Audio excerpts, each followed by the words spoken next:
طول عمري من وانا صغيرة جوايا جزئين بيتخانقوا جوايا.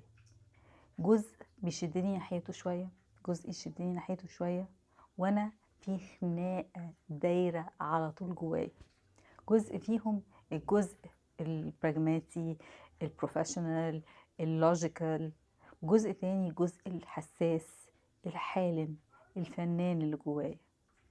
وعلى طول على طول على طول كل واحد فيهم يشدني ناحيته مرة لغاية ما اوصل للقاع خالص، وارجع نروح الناحية التانية لغاية ما اوصل للقاع خالص. وفضلت بتأرجح ما بين ده وده وانا مش فاهمة ليه انا جوايا الخناقة الكبيرة العظيمة دي، لغاية ما فهمت. وهنا حصل البلوت تويست. فهمت ان الاتنين لا غنى عنهم. انا ما اقدرش اعيش بواحد من غير التاني، الاتنين بيكملوا بعض والاتنين بيعملوني، الاتنين انا جوايا متشبكين. واللي ساعدني قوي قوي قوي اوصل للتركيبة دي وافهم ايه اللي بيحصل كان فن الحكي. ولان دلوقتي حياتنا مش بس زحمة، لا حياتنا فيها زخم، كتر المعلومات، عالم الشركات، عالم الافتراضي اللي خلانا نفقد المعنى، نفقد حقيقتنا.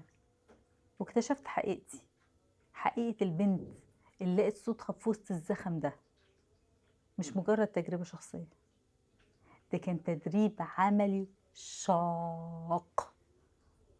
وحاولت احط نفسي في قوالب كتير، البيزنس وومن، الانتربرنور، استراتيجيست. كل القوالب دي ما قدرتش تستوعب الحقيقة الوحيدة ان التواصل الانساني هي العملة الحقيقية اللي فضلنا في الحياة دي. وعشان كده قررت ان انا اتحرر من القوالب دي.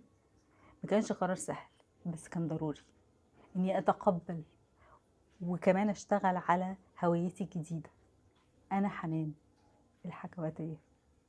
ومن هنا ورايح انا مش بس هحكي لكم على قصص البدايات، انا كمان هساعدكم تلاقوا انتوا كمان صوتكم. الحكي مش حشو كلام ولا هو مجرد ترفيه، الحكي أداة استراتيجية مؤثرة إلى أبعد حدود يستخدمها أي إنسان.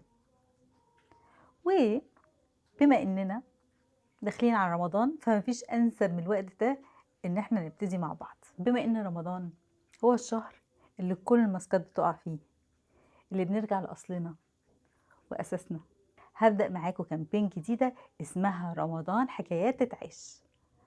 كل يوم هشارك معاكم حدوتة من حواديت رمضان اللي بتتعاش في كل بيت، مش لمجرد الترفيه لكن جسر بين العقل والروح، بين قاعات الاجتماعات والونس، بين اللي اتقال واللي لسه ما اتقالش.